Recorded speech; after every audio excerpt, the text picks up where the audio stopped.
Hello, everyone, and welcome to Break Check. It is a Rocket League esports podcast. Today, we're going to be talking about the Spring Split Regional #1 for North America. So, the first thing we'll cover is close quals. If you are unaware of how this works, a week prior to the main event, there's an open qualification system that feeds into a closed qualification that determines what 8 teams are going to join the 8 teams that are invited to the main events. So, like I said, first off, we'll look at the closed qualifier portion for North America. And as you can see down below, we had a few teams that have become mainstays for the regionals in the North American region that ended up missing out this time. And for some of them, it falls on the back of a roster move, which is not terribly surprising, but you also, you just hope that these teams, whenever they do make moves like this, you hope that it pans out and it plays out nicely for them. But sometimes it takes a little bit of time for that to get moving. So we had XSET missing out, we had Torrent missing out, we had Shopify Rebellion, and we had EUnited missing out on the main event here. So we'll look at this and the performances of these teams. First and foremost, we had Charlotte Phoenix and Ghost going 3-0. This also comes on the back of a Ghost off-season, or what I don't know what we can call it. This downtime between the Winter Major and the Spring Split beginning. They also won an event. Let me see if I can find it really quickly. It's called the AAA Challenger Series Super Cup. This is it right here. Super event, excuse me. And like I said, Ghost ended up taking first place in that. This was on the back of a roster change. It started with the Swiss stage. Ghost dropped one series in Game 5 to the Sonics. And then they went on to beat Accelerate, Rogue, Accrue, and Oxygen on their run. So Ghost looking really good with the addition of Hoxer. Roldiz decided to retire, and they replaced him with Hoxer, who came from XSET. And wow. Ghosts have they've looked great. So we got the next group of teams that qualified is going to be Friends, Sonics, and Accrue. And I'm sure most of you are familiar with Sonics and Accrue, but you may not be familiar with Friends. So we'll kind of hover over that for a moment. That is Salado, Roxers, and Snaz. And these are all 3 rookies. All 3 of these players have never made it into a Rocket League Championship Series event, not even back in the old days where we had RLRS and RLCS. So these are newcomers to the scene, and my God, they were absolutely filthy in the close qual. They 3-0'd Rogue to start the night. They 3-0'd Accrue in the second round. Now, they did lose to Charlotte Phoenix, but we gotta take that with a grain of salt because Charlotte Phoenix was just on an absolute tear. They lost their very first game here against EUnited, and then they won 9 games straight. They beat EUnited 3 times, XSET 3 times, and then they took down Friends 3-0 as well. And then Friends end up taking on another team that I would say is more around their typical in all mid, and they actually end up going to Game 5. So it seems kind of like they were on a little bit of an underdog story. You know, they were feeling good, no pressure when you're playing up, right? But they performed very well, and they definitely deserve some credit and some praise for their performance in this closed qual. And a lot of people were very excited and predicting that they may even do well in the main event. And we'll look at that in just a little bit. Then the last 3 teams to qualify were Accelerate, All Mid, and Rogue. And Accelerate, this is their second time, maybe third time qualifying to an event. I think second. This is also All Mid, second time to qualify into an event. And we can see both of them had a couple losses here and there. Not a perfect performance, but pretty good throughout. Rogue, on the other hand, and I can tell you because I get to cast their games. My goodness. Rogue did not look good. They looked disjointed. They did not have team chemistry. They were double and triple committing they just looked out of sync. But this is something that I continue to say.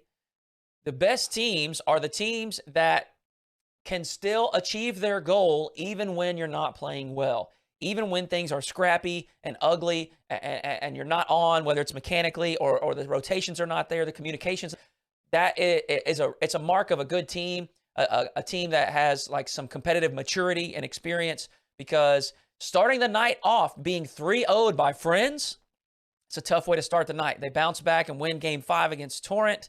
They lose Game 5 to Sonics. I know that's frustrating as well. And then they bounce back really strong here against XSET. They go 3-0, and then they take down Shopify Rebellion in round 5 in Game 5. And I'm going to tell you right now, this was a very tight series. So Rogue just barely squeaked into the main event. I want to talk about Rebellion for a second because poor Rebellion, my goodness. Let's look at this. Accelerate, qualified. Sonics, qualified. Ghost, qualified. Accrue, qualified. Rogue, qualified. All 5 matches. Poor Rebellion did not get a break. Every single team that they played, whether they win or whether they won or lost, main event teams. So Rebellion had a tough run, and they played it pretty well. I think they're still in some growing pains as well. They just recently added Jordan in place of Rapid. Rapid moved to XSET to replace Hoxer. So there's been a little bit of shuffling around this middle level of this tier 2 level of NA. And Rebellion, I am excited for them in the future. I think they're going to, we look at these losses, right? Game 5, Game 5, Game 5. Like, they're right here. And even, they take Sonics Game 5 as well. They're right there. They're going to be fine. It's just a very tough draw here on this 2 Sundays ago at this time. We got Tequila. They fell out. This is a couple players that you may recognize: Falls, Leaks, and Eras. All 3 of these players have been around for a long time, and I'm not surprised to see them here in day 3. Unfortunately, not able to make it happen. We had EUnited and Torrent. These are 2 teams that I think a lot of people are expecting to make these main events, at least semi-regularly. EUnited, coming off the back of a change, they released Tristan, who's been a part of this EUnited roster for some time now, and they picked up Money, an upcoming player. He's played for RBG. His roster in RBG has made a main event, I think, once, when they made the close quals a few times. And unfortunately, EUnited was not able to make it happen either. Torrent, as I said just a few moments ago, they had Jordan leave. Actually, I do think Jordan was removed from the roster, and Jordan he found a home on Shopify Rebellion. So Torrent replaces him with a player named Zanil. If you watched my 2v2 event a few weeks back, we saw Zanil and Cheese, 2 upcoming players, very talented young gentlemen, end up taking the win in that 2v2 event. And a lot of people excited about Torrent adding Zanil to the roster. And unfortunately, a little bit of a slow start. We look at the losses: a qualified team, a qualified team, a qualified team. They take a win over the only team that didn't qualify. So it seems like Torrent they're still in that 10 to 16 area.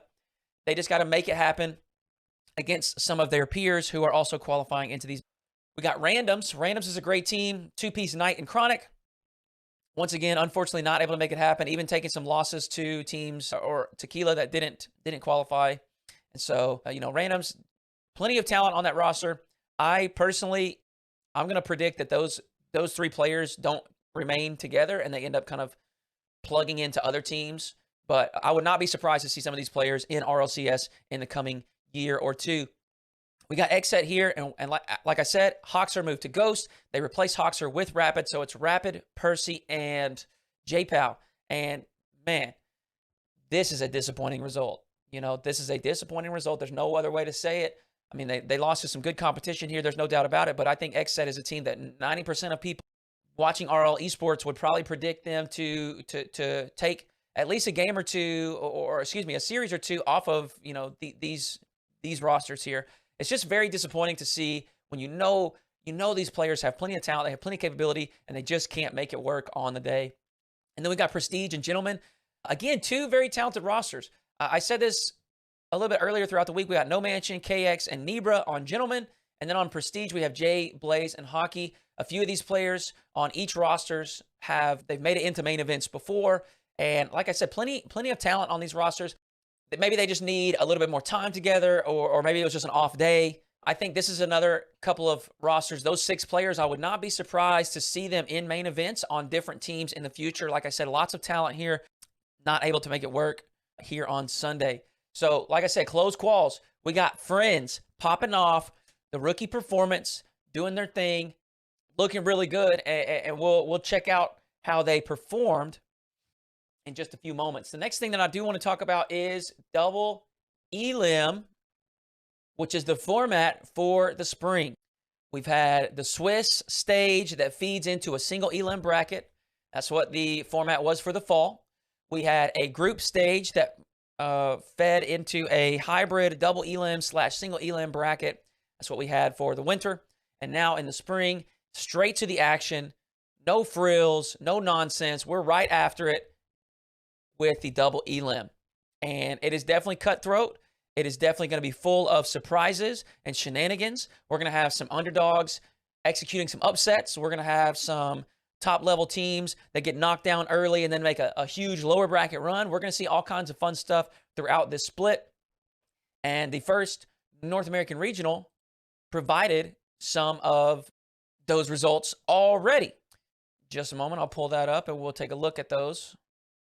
So this very first regional, go ahead and pop up round one. We got Envy bouncing back, and we got NRG kind of stalling out.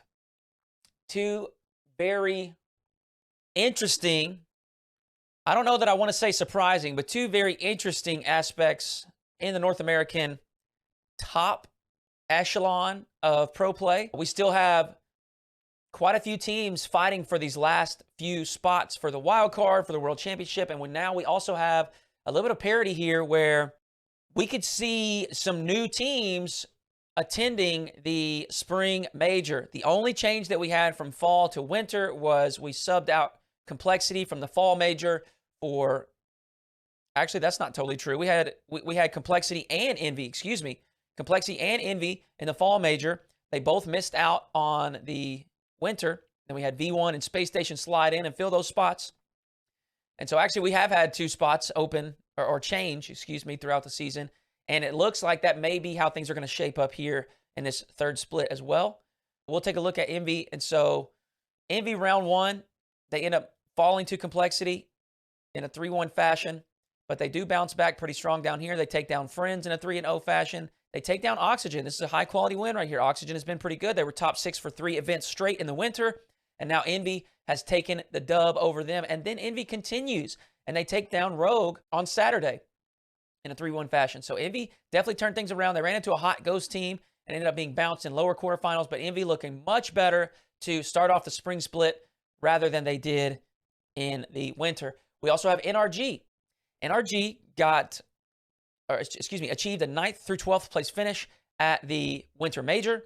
Definitely disappointed in those results. I know a lot of fans were as well.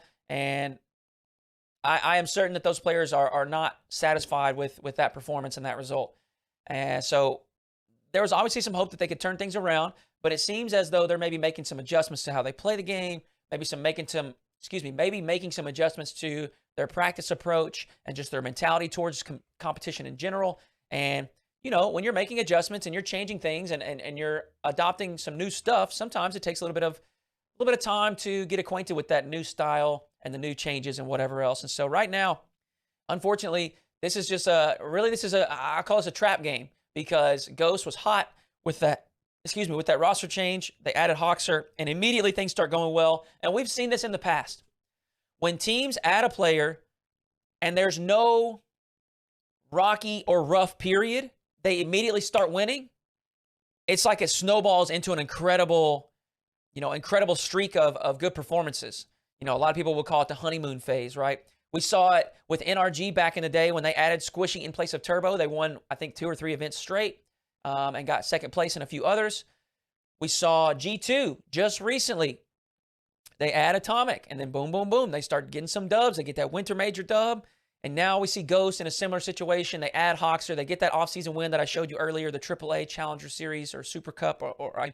But they get that dub over a few quality wins over a few teams, and then they take some of that momentum here. And, you got NRG kind of maybe doubting themselves a little bit, or a little bit of frustration. You got Ghost on the high side of things where it's like, we're feeling good, we're confident, we're excited. And so that's just kind of a recipe for disaster. And right here, they end up sweeping NRG.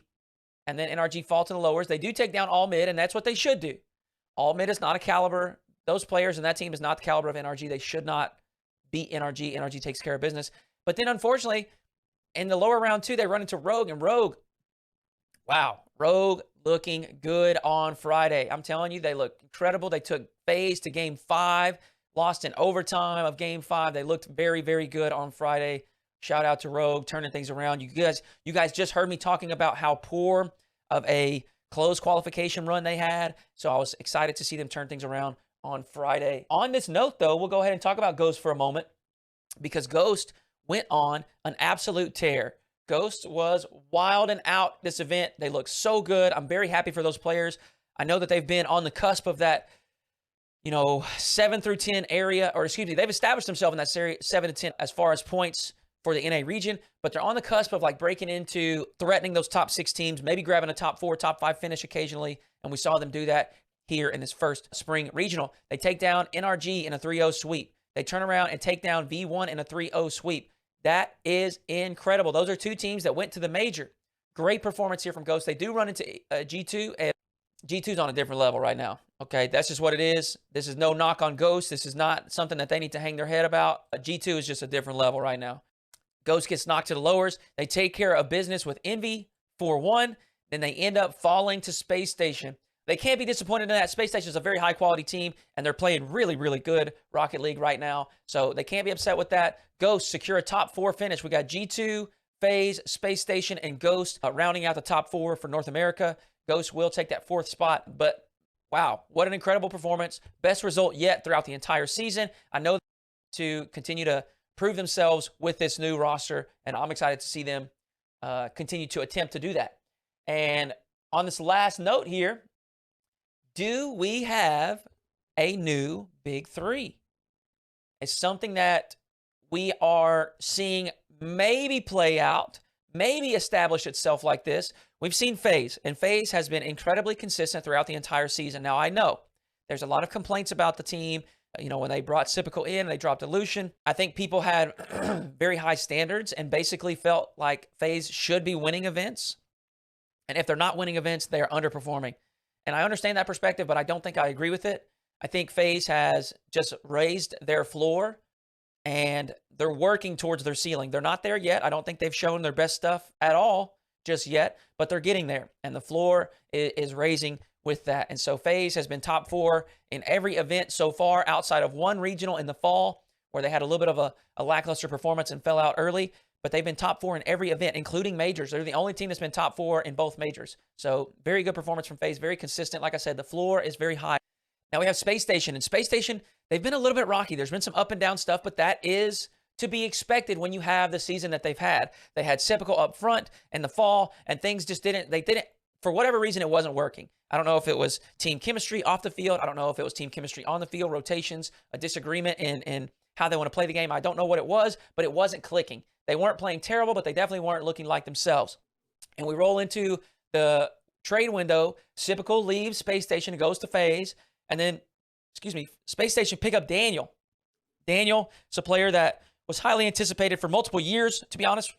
And as soon as he joined RLCS, he elevated Space Station to a new level. And I think a big part of it is the fact that that team was probably a little bit stagnant and stale. And I think Daniel and the prospect of a new roster and potentially just new feelings, new horizons, new team chemistry, new team environment, just something new, just a little bit of a refresh. I think it made the team feel really excited and motivated and rejuvenated almost. And I am on the outside looking in, but it's kind of the vibe that I'm getting from that team. They just seem very happy and excited to conquer new tasks. And since then, we've seen a little bit of up and down. They start hot. They did really well in that first winter regional. They kind of fell off towards the end, but then we saw them bounce back in a very confident fashion in the winter major. Man, golly, that Space Station was so fun to watch. Arsenal bringing the energy, popped off. Absolutely looking incredible. Arsenal is the player that I think I want to highlight on that team, even though Daniel is probably their superstar. Arsenal has turned things around, man. He has looked incredible, pulling out some mechanical individual plays that he really wasn't able to execute in the fall, and really wasn't all that common in the winter. And we're seeing it more and more now at that winter major where he really did his thing, and now we even see it in this first regional here in the spring. So Arsenal, really impressive. And it just, like I said, it kind of leads me to believe that right now we're looking at G2, very consistent. Even with Drees in the fall, G2 was still very consistent. And we've seen them just grow, raise that floor, raise the ceiling as well with the addition of Atomic. And they take that winter major dub, and now they take that first regional here in the spring split. And I don't think G2's slowing down. They may not win every single event, but I don't think they're slowing down. They're looking good. They're feeling good. They seem like they feel very confident. Hearing these players in their interviews, hearing the coach Sathu talk about the team, it seems like they're in a very healthy space as a unit. And it seems like they're not satisfied yet. They want to prove more. They want to become better. And that's something that I'm really excited to see because, man, they're fun to watch. They've got a really powerful offense, a very dynamic and unique offense. Atomic brings just some unorthodox play to an already difficult offense in G2, difficult to handle offense in G2. Excited to see G2. Can NRG reclaim their spot here at the top? Can V1 bounce back? V1 didn't have a poor performance by any means, but I know they are not satisfied with this, top 6 performance? Yeah, top 6. I know that they want to do a little bit better than that, and I expect them to do so. We'll just have to see. We'll have to see. In the double Elim format, it's something I talked about just a few points ago. There's no telling. There's no telling how this is going to play out.